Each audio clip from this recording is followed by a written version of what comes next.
Joy Manufacturing, the Blair Call Center, Pullman Standard, Quaker State. We all know the names of the big plants that used to employ us, our families, and our friends. We all know the names of the smaller stores and businesses where the cashier knew our name and the owner lived just a few houses down. Each day seems to bring news of yet another closing or a moving away. We all know someone who's hurting right now. Maybe that person's you. We've all heard the same lines from politicians saying they're fighting for us, but seem far more concerned with the interests of those who write their checks. Maybe that's why they vote to subsidize the fossil fuel industry that tears up our land, poisons our water, and ships all our profits out to Wall Street. I'm not a politician. I'm a retired teacher. I'm a career-long union man. I'm an organizer who has spent the last 10 years traveling around this state, rallying communities against exploitive corporations. I'm a husband, a father, and a grandfather. I'll never take a dime of corporate money, and I'll never put anything above the interests of the hardworking people of our community. We need someone we can count on to fight for a new generation of high-paying 21st century jobs guaranteed to every person who needs one. We need Medicare for all because we can't live without health care. We need to hold corporations accountable for the damage they do to the environment, to our health, and to the health of our children. We need someone who will fight for our civil liberties, for our education, and for our unions. My name is Michael Bagdes-Canning, and I'm running to represent the working people of PA 64 in the Pennsylvania House, and I approve this message.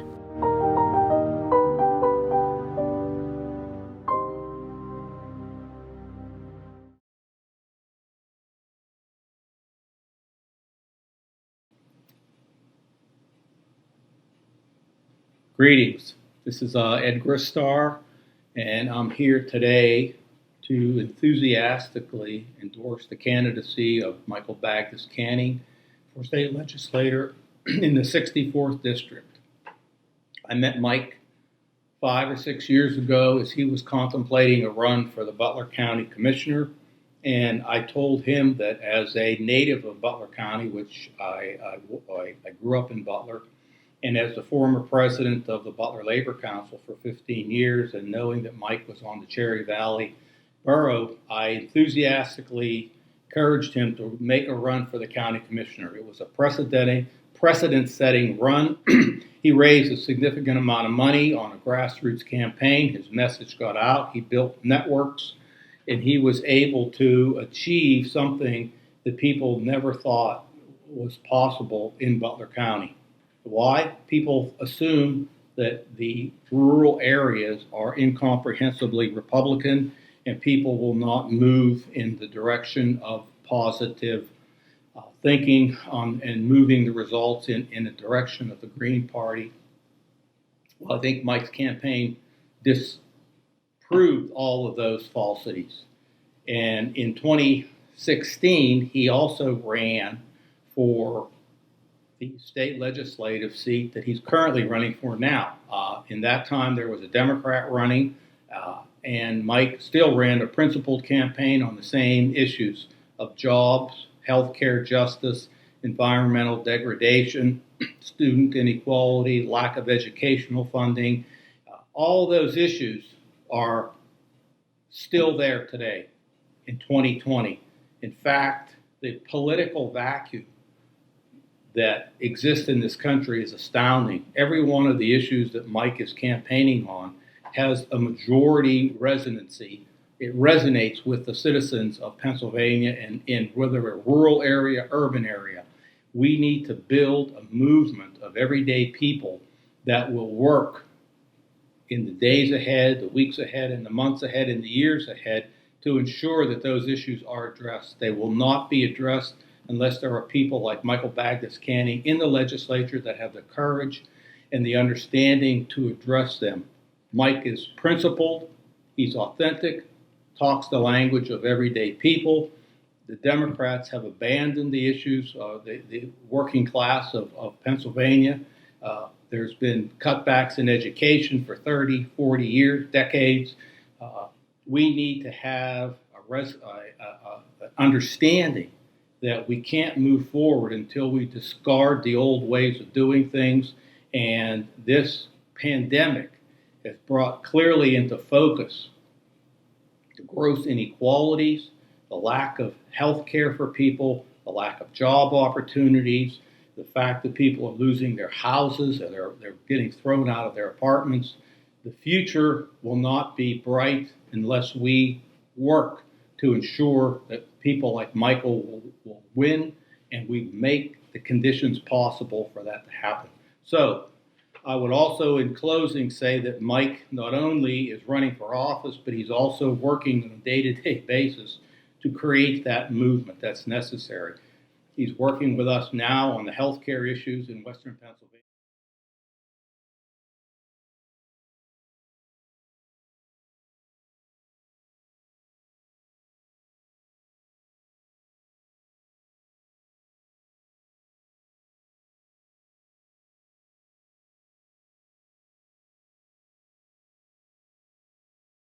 Yeah. Get involved in his campaign, grow his campaign, financially help him, because with that you will be making a real difference. So thank you very much. Thank you, Ed. Hi, my name is Leslie Stoffer, and I am a working mom living in Butler County, and I'm here to endorse Michael Bagdes-Canning. I have known Michael for 3 years. We have worked together and organized as members of Marcellus Outreach Butler, fighting the natural gas industry's ecological destruction of our community and protecting all of our kids.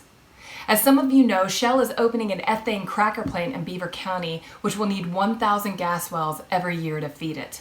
Those wells will be in our communities, near our children's schools and their playgrounds, regulated by a government being lobbied by those very corporations who pollute our beautiful state. The cracker plant will provide employment, but at what cost? Pennsylvania needs green jobs that provide sustainable employment without health risks to our children and communities. Michael supports the Green New Deal and wants sustainable industries that provide livable wages for his district. Michael also believes all citizens should have access to high-quality health care. He is a proponent for Medicare for All, and as Michael has said on his website, Medicare for All is supported by nearly 70% of all Americans. This is a critical program for all of us. Both parties are financed well by all sides of the healthcare industry. We've all heard stories about folks losing their houses or their lives because they could not sustain their treatment financially. I am one of those people. I was born with a congenital heart defect and had open heart surgery at 4. If the GOP has their way, my pre-existing condition will not be covered under insurance. If my mitral valve prolapse worsens and I need a valve replacement, I'm out of luck. The Democrats endorse employment benefits as their healthcare solution. Well, in 2007, I was diagnosed with multiple sclerosis. Last October, I was told my insurance would no longer cover my MS medication, citing my medication is not medically necessary. Without this med, I face permanent disability. So even with insurance, I'm out of luck. Michael believes we need a universal healthcare system where all are treated equally and no one is turned away because of a lack of financial support or has corporate insurance that thinks maintaining your health is too expensive. We have big issues that need solved in Pennsylvania right now. We have huge industries polluting our beautiful land and leaving it to the taxpayers to clean up their mess. We have our working class county that needs safe, sustainable employment. We need those we elect to work for the people they represent and not their corporate sponsors. Michael is not a part of the political duopoly that keeps us dependent on a failed healthcare system, dangerous industries, and a reliance on politicians that work for corporations and not the people. Michael was a teacher, a lifelong union member, a volunteer, and he supports the working class. I wholeheartedly endorse Michael Bagdes-Canning for State Assembly. Thank you.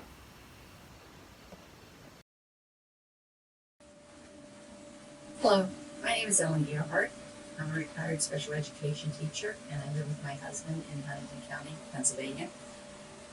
We moved to Huntington County almost 40 years ago, and we moved here to live out in the country, be in the forest, have peace and quiet, far from any kind of stress, surrounded by trees and streams and just nature. Because we realized that we are on stolen land, we made a firm commitment to preserve and care for the land while we were here, as far as enrolling in stewardship programs and things of that sort.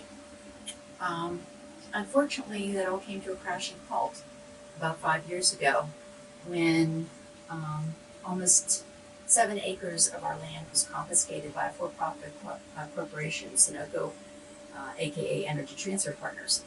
An injunction was issued barring us from accessing our property, those 7 acres, and we've also had almost 5 years of running court battles as well as 2 months in jail. What gave ETP the legal right to do this? The answer is eminent domain. The definition of eminent domain includes the phrase, for the public benefit. But what has happened here flies in the face of that.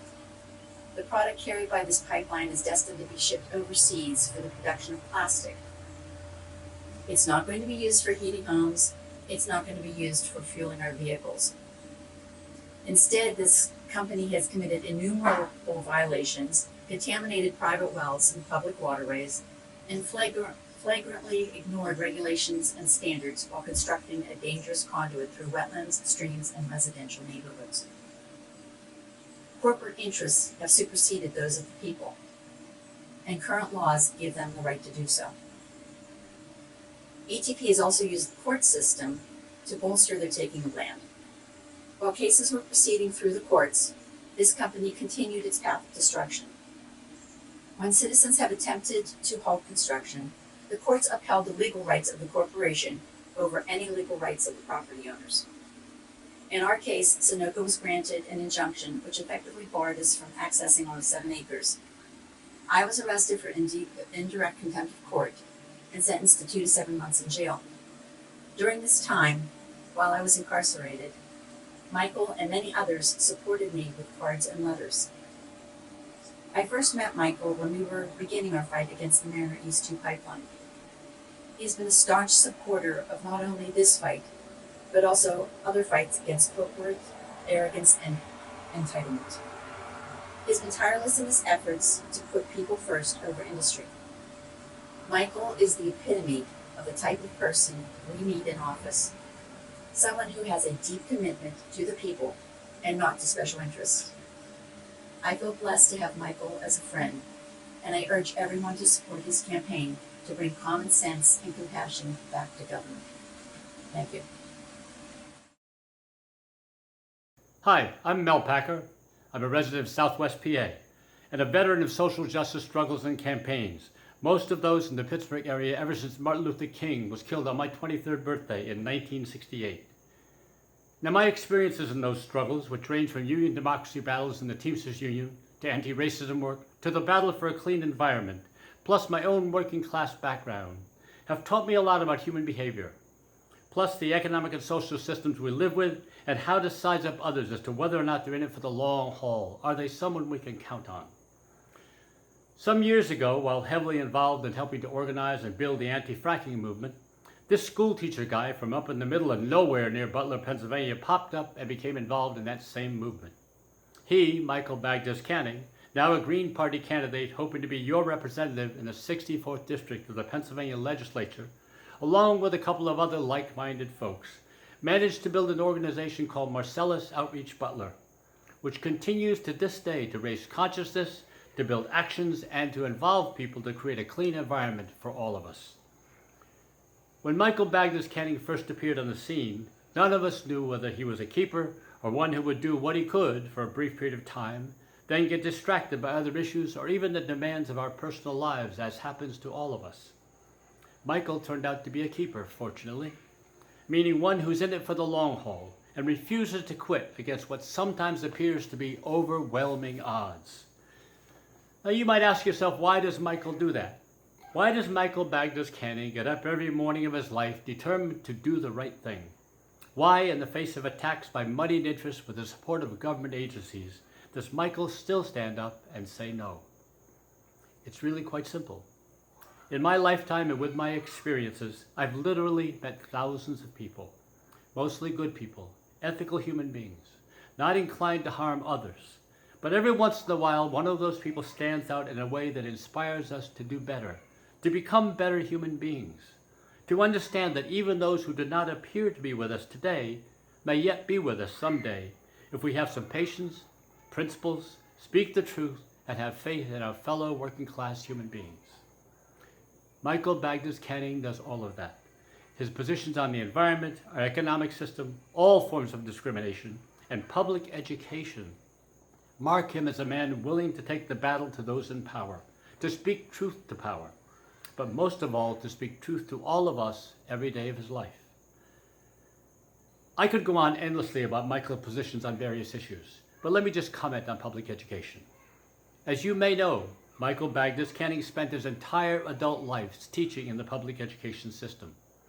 This system was once known as the Great Democratizer because most children in our nation, no matter their race, ethnicity, economic status, enrolled in that system.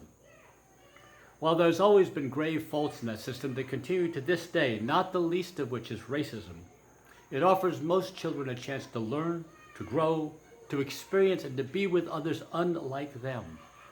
Today, that system is under attack, and many of those who most need its benefits are seeing funding for public education decreased or even eliminated in some key areas. That must stop, and we should all know that Michael Bagdes-Canning will do everything in his power to demand that our Pennsylvania state legislature refund and even increase funding for public education. But Michael can't do it alone. It's not enough to elect him to office, the Green Party candidate in the 64th District. We must not only put Michael Bagdes-Canning there, but be with him and support him in that role. There's no saviors in our world, meaning those who will do it for us. But there are principled human beings, honest people who lead their lives ethically and morally who will do it with us. Michael Bagdes-Canning is one of those who will stand with us, fight on our side, be a voice of change for all of us in the state legislature. He won't promise you pie in the sky as most candidates do, but he will and does promise to fight on our side, to do what's necessary to expose the corruption that subverts democracy, and to use that office to help build a people's movement that lives by the motto, we can only all do better when we all do better. And now it's my privilege to introduce one of the human beings I admire and respect most in the world, Michael Bagdes-Canning, Green Party candidate in the 64th District with the Pennsylvania House of Representatives. Michael? Thank you for tuning in. Several years ago, a distraught mother called me. The fracked well behind Summit Elementary, part of the Butler Area School District, was on fire. It was a school day. It was early, but I hopped into my car and drove down to have a look. The well wasn't on fire, it was flaring, but I knew enough about flaring to know that it was going to release toxins into the air. Shortly after I got to the school, students started to arrive. A field, 500 feet downwind from the flaring well, quickly filled with kids playing soccer. I called the Southwestern Pennsylvania Environmental Health Project and I asked, is there a reason to be concerned? Yes, they told me. The EHP issued a health advisory and sent it to the district. I called the superintendent and asked him to get the kids inside, and shortly afterwards he did. I went around to the neighborhood, knocking on doors. I wanted to know what the neighbors thought, what they were saying. A woman standing by her mailbox told me, I've lived here for 42 years. We all get along, but we don't talk about the tough things. We talked for a bit more, and as I turned to walk away, she called after me. What can we do? They're so big and we're so small. The word neighbor comes from an old English word that meant mutual friendliness. Before my wife Karen and I moved to Cherry Valley here in 1982, our land was owned and worked by Elsie and Dan Baker. In 1957, their barn was hit by lightning and it burned to the ground. That was a devastating blow to a family farm. But before they could grieve too much, the neighbors showed up and rebuilt the barn in a weekend. When tragedy hit, the neighbors stepped up because the baker's neighbors were neighborly. The baker's well-being was important to the entire community. In the neighborhood around Summit Elementary, neighborliness was replaced with cordiality. Neighbors knew each other, they waved to each other, they said hello to each other, but they didn't talk about the tough things. And so, when poisons were released from a well on a property near the school, putting children, teachers, and staff in harm's way, the community didn't talk about it.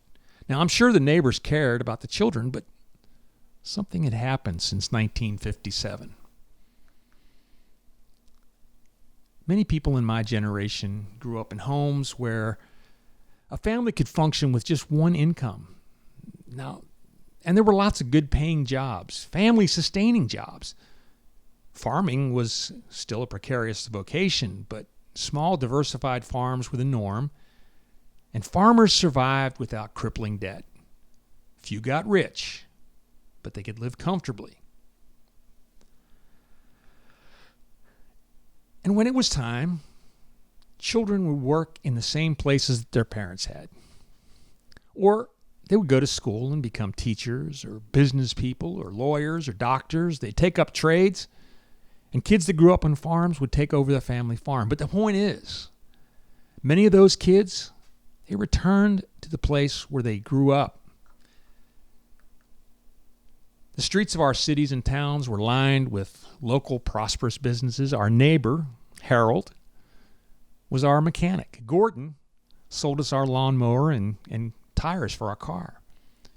Betty sold us our refrigerator, and Mrs. Colquitt taught our kids. And Ken sold hardware. And all of them could offer advice because they knew their product and they knew their craft. There was never a shortage of people willing to step up and staff the volunteer fire department or to man polling places. When I decided to go to college, my summer job was enough to pay for my tuition and housing costs at Slippery Rock. Neither Karen nor I graduated with any student debt. In the 1970s, the state picked up 70% of in-state tuition, and I had to only pay 30%. Slowly but surely things changed. The big corporations that extracted our oil, mined our coal, fracked our gas, and processed all of them are no more. When what remained was too expensive to extract, they left. Our legislators decided to favor big farms and to squeeze family farmers. Their choices led to today's farmers receiving just 15 cents of every food dollar spent. Many farmers have to get off-farm jobs to survive, and many more have decided that it's easier to get out of farming or to sell. Our legislators decided to favor big box stores over local merchants. They gave them tax breaks and they built them infrastructure so they could locate out of our towns. Now our towns are boarded up shadows of what they used to be. I used to walk to Thompson's Market for groceries. It was a hike, but I did it.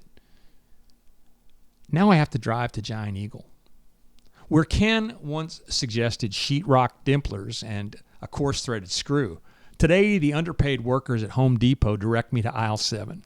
Our legislators decided to change the labor law to weaken unions. Trade agreements were passed that globalized our economy. States competed with other states to lure businesses away. And the employers, they said, accept lower pay or we're going to move. And the new labor laws, they left our unions too weak to put up much of a fight, as we were pitted against workers from Arizona, who were pitted against workers from Mexico, who were pitted against workers from China. It's a race to the bottom that's left middle-class wages flat, and decades where we don't get raises, and corporate profits and inequality have exploded.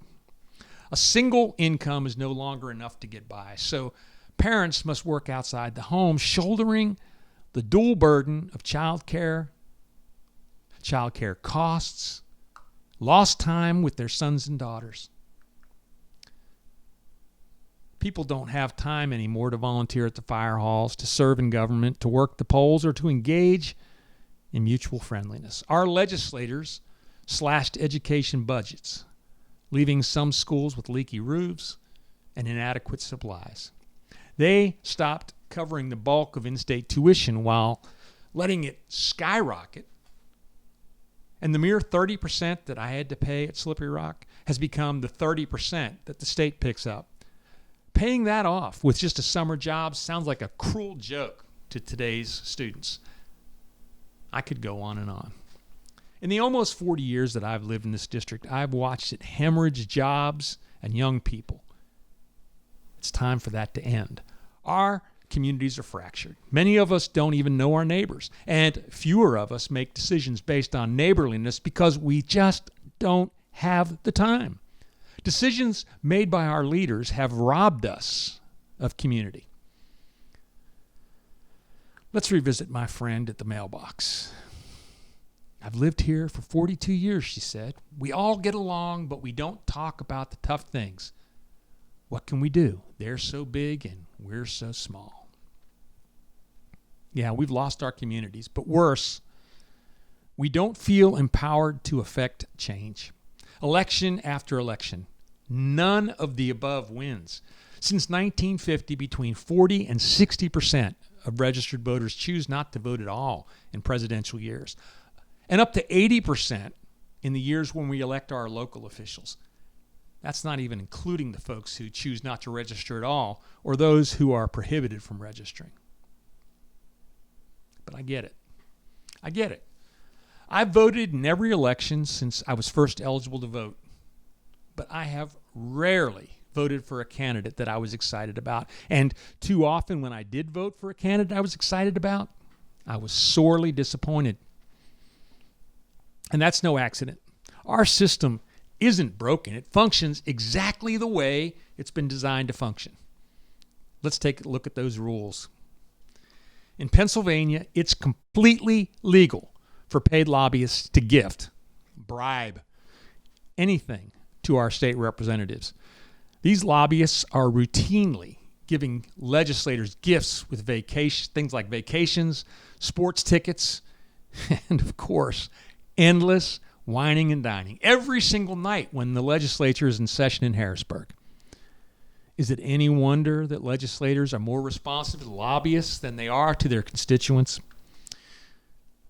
In Pennsylvania, there are no limits on the amount of money that a person or an entity can give to a legislative campaign. A single person can give tens or even hundreds of thousands of dollars to any race. In Pennsylvania, legislators are currently reimbursed for their meals and their housing while they're in Harrisburg. But they don't have to turn in receipts. It's called the per diem. $177 a day. Oh, many of them pocket their meal and housing stipend, but dine with lobbyists to avoid having to spend 1 red cent on food. Some politicians use their campaign accounts as personal slush funds maintained by a steady flow of donations from shady lobbyists.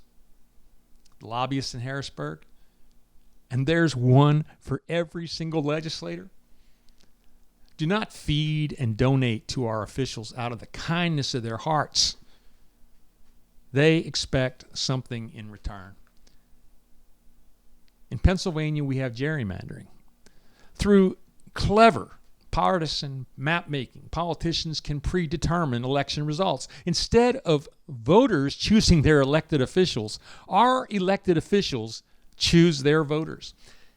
In election after election, voters tell pollsters that they don't trust their government. Yet in election after election, incumbents win between 80 and 95% of the time.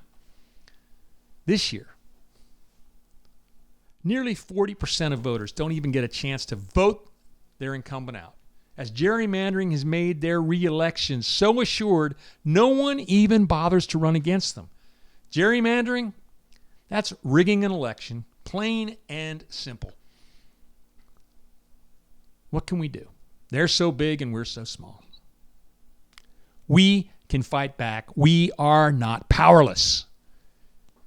In the last 10 years, I've been an organizer with Marcellus Outreach Butler, a group dedicated to fighting against exploitative, extractive companies. We have taken on the most powerful corporations on the planet, a seemingly impossible task, and we are winning. They're so big, but when we come together, we are not small. They have billions of dollars, but we have people power. They can buy politicians, but we can vote their butts out. We need to change the narrative. There's a chant that shows up at street rallies, and it goes, "The people united can never be defeated." I love that. But there's the rub. How can we unite the people? My friend Craig Stevens is one of the fiercest anti-frackers I know, but he's also one of the fiercest Tea Party activists I know.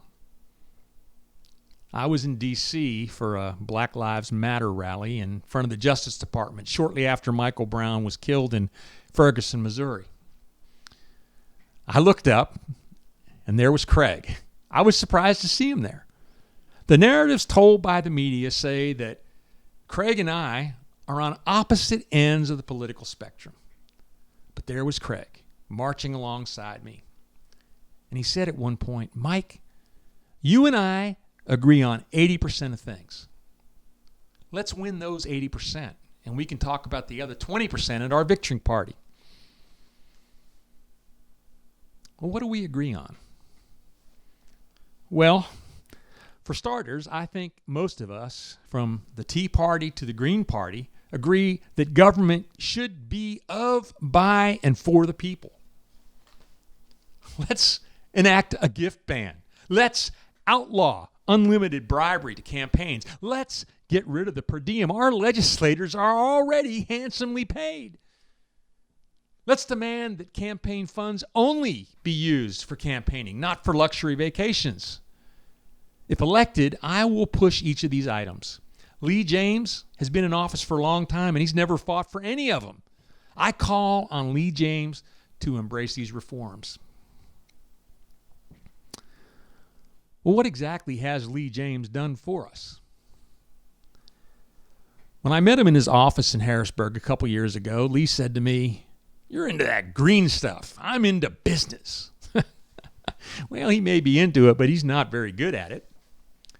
I think most of us would agree that our region has been hammered for the last 50 years. We've lost jobs, we've lost our kids, we've lost our swagger, and we lag behind much of the state. We're more impoverished, we're more unemployed. We make less, we work longer hours, and we have less to show for it. So what indeed has Lee done for us? I know this. Lee James's campaign coffers are routinely filled with contributions from industry, lobbyists, and corporate PACs. And I know that James has voted time and again to put the interests of foreign and multinational corporations above the working people of this district. In January of this very year, Lee James accepted a generous donation from Energy Transfer Partners. In 2016, I told Lee about Energy Transfer Partners at a candidate forum at the Scrubgrass Grange. I told him how my friends, the Gerharts in Huntington County, had their land stolen when Energy Transfer Partner used eminent domain to put a pipeline through their property, a pipeline that the Gerharts did not want. Lee told me it was impossible. Well, I was there. I watched ETP crews as they invaded the Gerhart's property and cut down their trees. I was there when Ellen Gerhart fumed as the forest paths she walked every single day were torn up. I was there when Ellen Gerhart was sent to jail fighting this injustice. No eminent domain for private gain. That's just theft.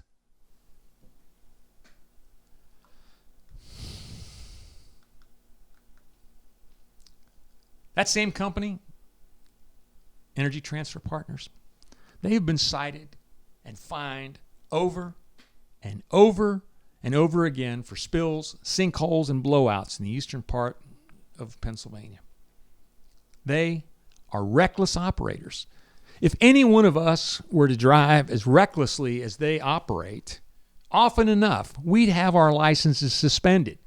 ETP has received slaps on the wrist, and they are free to go on operating recklessly. Often, they don't even bother to have to clean up their mess. We need new legislation that would make companies like ETP responsible for cleaning up and remediating the land and the ecosystems they harm, for repairing the damage to the health and property that they cause. It would suspend the operating license of any company that habitually harms people and place. This is basic common sense legislation that Lee James or any other legislator could and should support. But perhaps that January donation from ETP is clouding Lee's judgment. I call on Lee to return that dirty money and swear off all corporate cash. Lee James has consistently ignored the people of this district. He's polk proud now, but for years, he ignored a problem brewing in plain sight. Polk didn't die a sudden death. It's been on life support for years. And only the willfully blind couldn't see that. But while Polk was dying, Lee was voting for corporate welfare schemes for foreign multinational corporations like Royal Dutch Shell. Recently, he also voted to reward mega corporations like ExxonMobil with tax breaks and rebates. Instead of fighting for businesses on Liberty Street, on Seneca Street, or in Polk Borough, Lee was looking out for the billionaires on Wall Street. If elected, I will fight for people like you. My sole focus will be to bring back good-paying, family-sustaining jobs to this region. Instead of looking to bring back 20th century jobs in dying industries, I would push for 21st century jobs that would not leave. The skilled craftspeople that used to work at Joy Manufacturing could be employed manufacturing and installing solar panels. Our underemployed building trades workers could be employed retrofitting our housing stock, making them less leaky and more self-sufficient. Is that pie in the sky? No. It's a change of priority. Instead of enriching Wall Street, it's time to invest in Main Street. I could go on and on, but I've been talking for a while, so I'm going to wrap this up. Visit MikeForPA64.com to see our entire platform. I'm going to end by saying this. For too long, our leaders have promised us the world only to sell it to the highest bidder. The corruption of our politicians has been the millstone around the neck of our once thriving working class community. How many good-paying, high-paying, family-sustaining jobs must move away before we stand up and say, we're not going to take this anymore? How many family farms have to go under before we say, no, that's not going to happen anymore? The jobs we have lost are never coming back, and we can't bring them back just by wishing for them. But what we can do is we can create a new generation of high-paying, quality jobs by investing in a Green New Deal. A Green New Deal that restores the damage done by industry and prepares our home for the future. It would also provide for an economy where our young people can stay and raise their families. I believe our district can be a place where every person can lead a dignified life, where every person is able to work, where every person can comfortably afford the basic provisions that they need to survive, and where we exist harmoniously with the land that we live on and rely on. If we are going to be the community we aspire to be, we have to embrace neighborliness. We need to look out for each other. We need to stand up and remember that they are not so big and we are not so small. I hope in November that you will stand with me, that we will build a movement for the type of community that we want to live in. In the meantime, solidarity.